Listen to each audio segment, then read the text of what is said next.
আপনাদের দেখানোর চেষ্টা করি, যাতে ধারণা হয় আপনাদের মিনিমাম একটা সিলিন্ডার তৈরি করতে আমাদের কী পরিশ্রম যায়।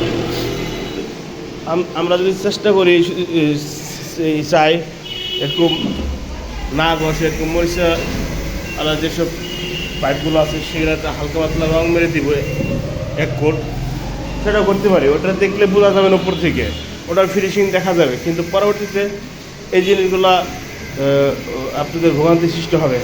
এইটাতে আমরা এখন প্রাইমার কোট মারবো। প্রাইমার কোট মারার পরে কী হবে, এটা কখনো মরিচে আসবে না ভিতর থেকে। প্রাইমার কোট মারার পরবর্তী ফিনিশিং কোটের জন্য যেহেতু রং আমরা ইউজ করি, ব্ল্যাক হতে পারে, রেড হতে পারে, সিলভার গোল্ড হতে পারে। তো এইটা ছিল মূলত এই পার্ট পুটিং মারার পরে এবং প্রাইমার মারার পূর্বে। এখন প্রাইমার মারার পরে আবার দেখাচ্ছি আপনাদেরকে কিছুটা অংশ।